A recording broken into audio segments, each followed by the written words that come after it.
Sidam, Om Sidirastu Taat Astu Swaha, Om Anubadrah Kertawiyantu Wiswata. Yang artinya, semoga pikiran yang baik datang dari segala penjuru. Selamat datang di channel Pah 21 bersama saya Nigusti Ayuka Diari Noviani, nomor stambuk DS 0121012. Selama beberapa menit ke depan, saya akan menceritakan tentang kisah dalam Mahabharata, terkhususnya kisah dari Duryodhana. Seperti apa kisahnya dan bagaimana? Mengapa? Apa yang terjadi dalam Mahabharata tersebut? Siapa di sini tokoh dari Duryodhana ini? Berikut kisahnya. Mahabharata. Kisah Mahabharata dan kata Mahabharata tidak asing lagi kita dengar di telinga kita. Pelajaran-pelajaran, pesan moral, anugerah, beserta tokoh protagonis dan antagonis yang ada di dalam kisah Mahabharata sudah kerap kali kita dengar dalam kehidupan kita sehari-hari. Di dalam kisah Mahabharata banyak sekali kejadian dharma dan adharma yang terjadi di dalamnya. Kejadian Mahabharata ataupun kisah Mahabharata yang telah terjadi berhubungan erat dengan kehidupan kita sehari-hari. Bagaimana kita menjalankan dharma, bagaimana kita melawan adharma dalam kehidupan sehari-hari kita. Dari kisah Mahabharata kita bisa petik ajaran-ajaran karma pala dan jalan menuju moksa pun kita dapat mencapai dan melihat serta memahami di dalam kisah Mahabharata tersebut. Dan mengapa peran antagonis ini terjadi dalam kisah Mahabharata? Siapa yang memerankan tokoh antagonis? Dan siapa di sini yang memerankan tokoh protagonis? Berikut ada kisah Duryodhana, si pemeran antagonis atau yang bersifat karakteristik antagonis dalam kisah Mahabharata. Siapa Duryodhana ini? Dan mengapa Duryodhana memiliki sifat antagonis? Apakah tidak ada perbuatan baik yang dia lakukan? Duryodhana merupakan tokoh antagonis, pemeran utama di dalam kisah Mahabharata. Duryodhana sendiri merupakan musuh utama dari para Pandawa. Tapi mengapa dia menjadi musuh utama para Pandawa? Padahal Duryodhana sendiri merupakan sepupu dari Pandawa itu sendiri.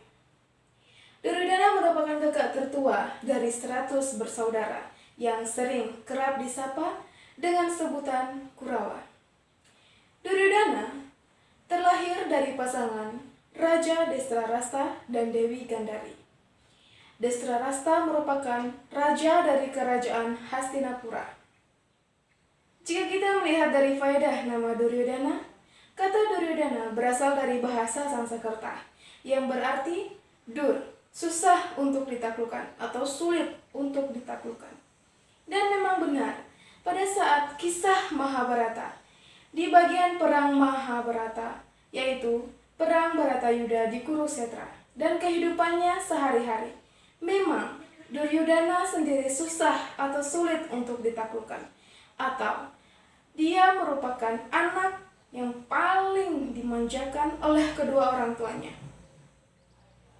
Kisah kelahiran Duryodhana. Pada masa Dewi Gandari mengandung, berbulan-bulan dan bertahun-tahun tak kunjung melahirkan. Dia pun iri kepada Dewi Kunti yang merupakan istri dari Pandu, adik dari Desrarasta, yang telah melahirkan 3 orang anak dan menghadiahkan keturunan kepada Pandu. Kemudian Dewi Kunti pun merasakan ada sesuatu yang aneh dan menyuruh untuk Dewi Gandari melakukan puja dan tapa kepada Begawan biasa. Kemudian Begawan biasa pun menganugerahkan dengan anugerah 100 orang anak kepada Dewi Gandari. Kemudian Dewi Gandari pun melahirkan segumpalan daging yang sangat banyak. Kemudian Begawan biasa pun menyuruh untuk memotong daging tersebut menjadi 100 bagian yang ditanamkan atau disimpan di dalam kendi selama 1 tahun. Kemudian selama 1 tahun pun berlalu. Kendi itu pun dipecah dan keluarlah seorang anak yang bernama Duryodhana.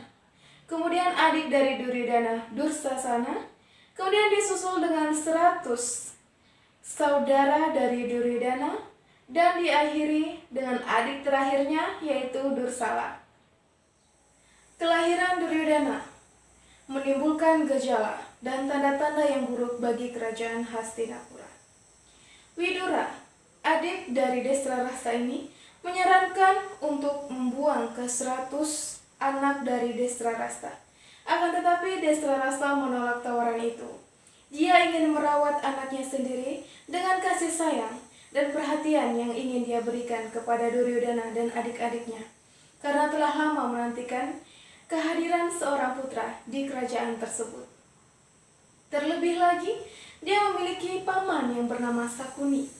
Kakak dari Dewi Gandhari ini sangat menyayangi dan memanjakan Duryodhana, sehingga menjadi karakter yang apapun yang ingin dia inginkan harus terpenuhi. Diceritakan pada masa pendidikan, tubuh Duryodhana terbuat dari petir, maka itulah dia sangat kuat. Dia sangat dihormati oleh ke-100 adiknya, terutama oleh Dursasana. Demi mengembangkan bakatnya dan potensi yang ada di dalam dirinya, dia berguru kepada Drona, Kripa, dan Balarama untuk menguatkan bela dirinya. Pada masa pendidikan, Duryodhana bertemu dengan kesatria yang bernama Karna. Pada masa unjuk kebolehan antara Kurawa dan Pandawa, muncul sesosok kesatria yang bernama Karna yang ingin berguru dengan Drona. Akan tetapi, Drona menolak kesatria ini karena mengenang dan melihat dari statusnya sebagai putra usir. Duryodhana pun membela si Karna ini, dan dia menerima pertemanan dari Karna karena dia melihat bakat dan potensi dari Karna tersebut.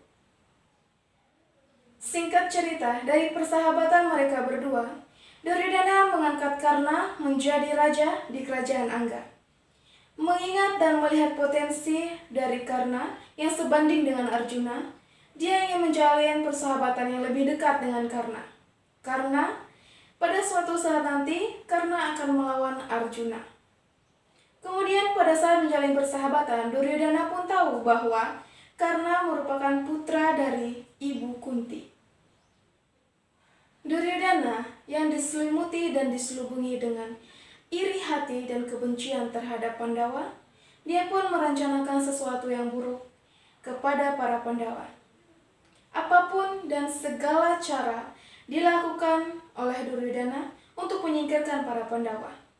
Selain itu, dia juga mendapat hasutan dari pamannya, yaitu Sakuni. Bertemu dengan hasutan sudah memiliki karakteristik yang tidak baik.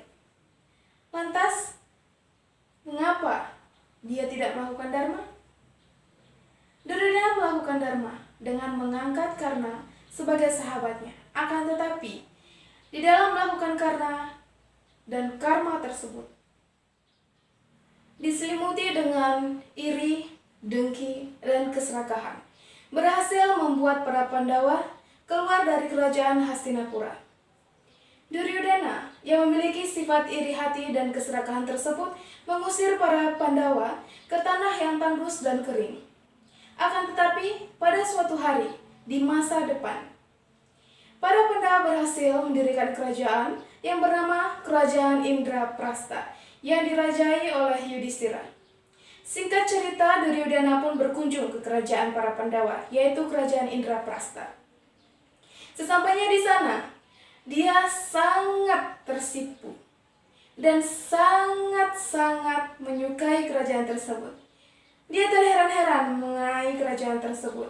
Bagaimana bisa kerajaan yang ada di tanah tandus ini memiliki keistimewaan dan kemegahan yang seperti ini. Bahkan dia pun tidak bisa membedakan yang mana lantai dan yang mana kolam. Duryodhana masuk ke dalam sebuah ruangan yang dimana dia tidak bisa membedakan antara lantai dan kolam. Lantai yang dia kira sebagai kolam dan kolam yang dia kira sebagai lantai. Suatu kejadian dia pun tercebur ke dalam kolam tersebut. Drupadi yang melihat kejadian tersebut pun tertawa terbahak-bahak, beserta menghina Duryodana dengan hinaan, anak orang buta, dia pun ikut buta. Mendengar hal tersebut, Duryodana sangat marah sangat besar kepada Drupadi dan ingin membalas dendam akan hal tersebut kepada Drupadi. Sesampainya dia mengunjungi dari kerajaan Indraprastha ini, dia pun pulang ke kerajaan Hastinapura. Dia merenungkan cara bagaimana untuk membalas dendamnya kepada Drupadi, istri dari Pandawa ini. Sakuni yang merupakan paman dari Duryodana ini pun membuat rencana. Dengan rencana bahwa melihat sisi dari kelemahan si Yudhistira ini dalam bermain dadu. Kemudian Sakuni pun merencanakan bahwa untuk mengundang para Pandawa ke kerajaan Hastinapura dengan moto bahwa jika dia menang, dia di sini dimaksudkan dengan Yudhistira. Jika Yudhistira menang, dia akan mendapatkan kerajaan Hastinapura. Dan jika Yudhistira kalah, maka Duryodana akan mendapatkan kerajaan Indraprastha beserta dengan yang lainnya. Yudhistira pun menyetujui hal tersebut. Kemudian dia datang ke kerajaan Hastinapura untuk bermain dadu bersama Duryodana. Sakuni yang telah merencanakan rencana yang sangat buruk menjebak Yudhistira beserta adik-adiknya ke dalam jebakan permainan dadu. Masuk dalam jebakan permainan dadu, Yudhistira pun kalah dengan mempertaruhkan kerajaan, kekayaan, adik-adiknya, istrinya Drupadi, beserta dirinya sendiri dipertaruhkan dalam permainan tersebut. Duryodana pun senang dengan hal tersebut, bisa mengalahkan para Pandawa. Kemudian, dia menyuruh Yudhistira untuk menyerahkan istrinya yang karena sudah menjadi babu atau budak dari Duryodana ini akibat kekalahan permainan dadu. Duryodana pun menyuruh Dursasana untuk membuka semua pakaian dari Drupadi ini dan menyuruhnya berbaring di atas paha Duryodana. Drupadi pun dilucuti oleh Dursasana. Akan tetapi, dari kekuatan Sri Krishna, kain itu pun tidak ada habis-habisnya dan tidak ada henti-hentinya untuk menyelimuti dia. Dursasana yang kewalahan menarik pakaian yang tiada henti-henti habisnya. Dia pun mengatakan kepada Duryodana bahwa dia tak sanggup lagi untuk menariknya karena kekuatan dari Sri Krishna. Bima yang melihat hal tersebut terjadi kepada istrinya Drupadi, dia bersumpah bahwa dia akan membunuh Duryodana di pahanya sendiri. Singkat cerita, para Pandawa pun mengasingkan dirinya beserta ibunya Kunti ke dalam hutan selama 12 tahun dan 1 tahun penyamaran.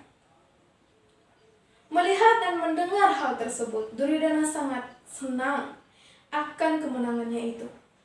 Akan tetapi, dia sangat khawatir akan pembalasan dari para Pandawa yang sudah dilantunkan dan dikatakan oleh para Pandawa kepada Kuru.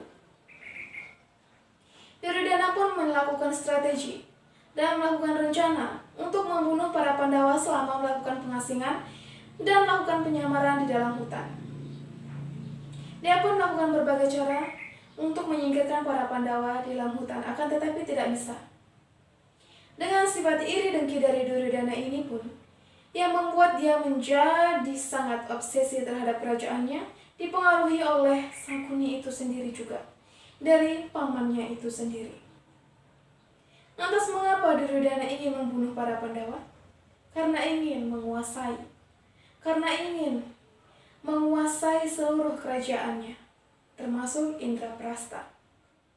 Singkat cerita, para Pandawa pun telah berhasil menyelesaikan pengasingannya selama 12 tahun dan 1 tahun penyamaran. Kini para Pandawa kembali untuk membalas dendam terhadap Kurawa. Duryodana mengingat hal tersebut. Dia menyusun rencana untuk melakukan perang besar dengan saudaranya sendiri. Singkat cerita, perang Bharatayuddha pun terjadi di Kurukshetra. Pihak dari Duryodana memiliki banyak kesatria yang tangguh. di kerajaan Hastinapura, termasuk dengan pasukan-pasukan yang sangat banyak yang dikerahkan oleh Duryodhana. Akan tetapi, selama peperangan, banyak kesatria-kesatria yang gugur dalam pihak Duryodhana.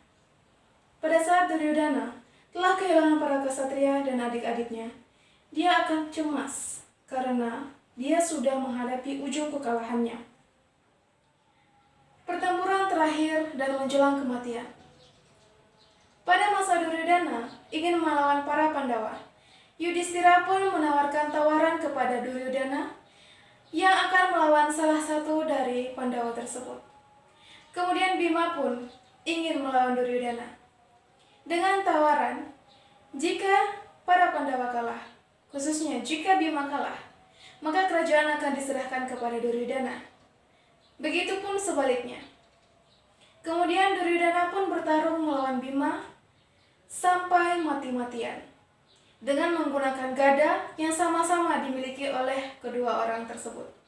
Bima memiliki gada di tangannya, begitupun Duryodhana memiliki gada, berkah dari gurunya Balarama.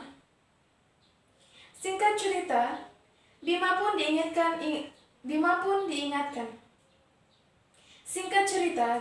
diingatkan oleh Krishna akan sumpahnya itu, bahwa dia akan membunuh Duryodhana tepat di pahanya menggunakan gada. Bima pun melakukan hal tersebut kepada Duryodhana, dan Duryodhana pun mati di tangan Bima dengan sumpahnya itu. Demikianlah cerita singkat mengenai sang tokoh antagonis Duryodhana dalam kisah Mahabharata. Banyak ajaran-ajaran dharma dan adharma yang telah kita saksikan, yang telah kita dengarkan bersama. Saya Ainovi mengundurkan diri, dan kita akan bertemu di pertemuan selanjutnya, tetap di channel Pah21. Salam para Santi dari saya.